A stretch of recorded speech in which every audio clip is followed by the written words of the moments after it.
क्या होगा अगर हमारी ये दुनिया एक बहुत बड़े साइकिल के बिल्कुल अंत में हो?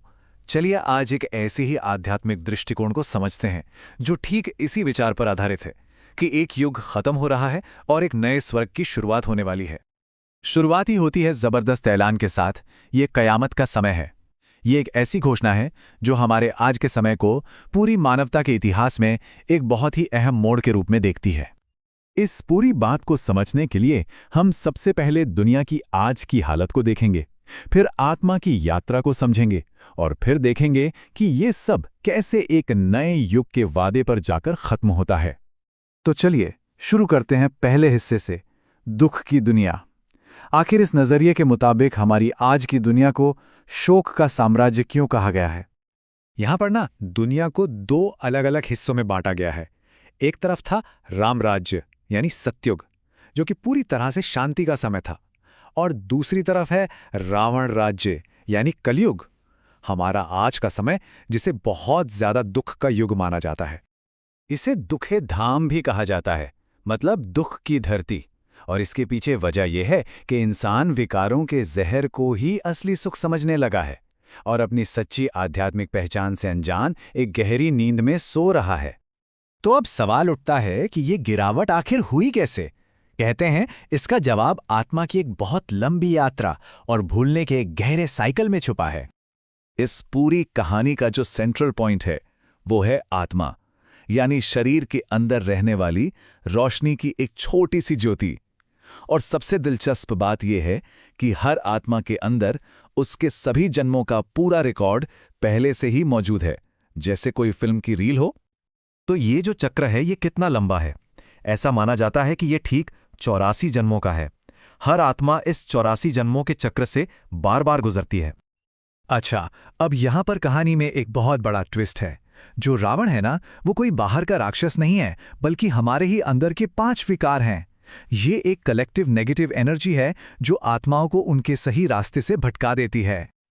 ओके, तो अब तक हमने समस्या को समझा, पर इस गहरे दुख का समाधान क्या है? जवाब, कहते हैं, ज्ञान के अमृत में है। ऐसा माना जाता है कि जब ये साइकिल अपने अंत पर पहुंचता है, मतलब बिल्कुल कयामत के समय, तब एक सुप्रीम पावर, जिसे पिता या शिव बाबा कहा गया है, वो आध्यात्मिक रूप से सो चुकी आत्माओं को जगाने के लिए आती है। और यह शिक्षा ना एक बहुत ही बुनियादी सवाल पूछती है, अमृत छोड़ विष काहे को खाए? मतलब जब अमरता देने वाला अमृत मौजूद है तो कोई खत्म कर देने वाला जहर क्यों चुनेगा?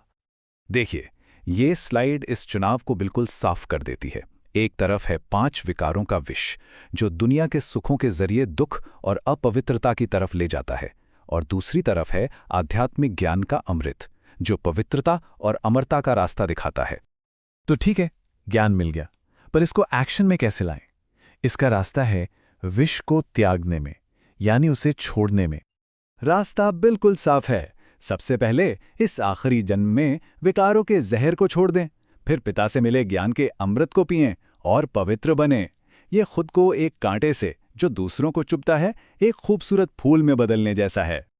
अब आते हैं 5वें हिस्से पर, और ये सिर्फ आदतें बदलने की बात नहीं है, ये तो पूरी पहचान बदलने की बात है। पूजने वाले से पूजे जाने वाले तक का सफर। ये साइकिल कमाल का है। सोच कर देखिए, आत्मा अपनी यात्रा सतयुग में एक पूज्य यानी पूजा के लायक देवता के रूप में शुरू करती है।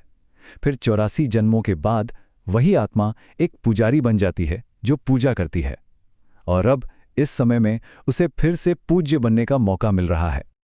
आपे ही पूज्य, आपे ही पुजारी, बस इन शब्दों में इस पूरे विचार का सार छिपा है। इसका मतलब है कि जिसे पूजा जा रहा है और जो पूजा कर रहा है, वो असल में एक ही आत्मा के 2 अलग अलग रूप हैं, 2 अलग अलग समय पर। और अब हम आ गए हैं आखिरी हिस्से पर, अंतिम विनाश और उसका पुरस्कार।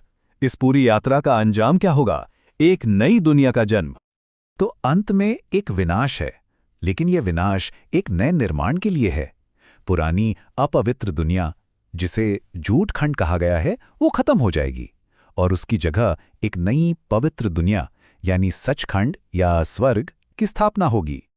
और इस एक पवित्र जन्म को जीने का इनाम, वो सिर्फ मुक्ति नहीं है, बल्कि स्वर्ग में लक्ष्मी या नारायण जैसे देवता बनना, विश्व का मालिक बनकर राज करना और 21 जन्मों तक लगातार सुख पाने का वादा है। और आखिर में ये सारी बातें आकर इस एक गहरे सवाल पर रुक जाती हैं। अगर एक ही आत्मा पूजने वाली भी है और पूजे जाने वाली भी, तो इस पल में उसकी असली पहचान क्या है?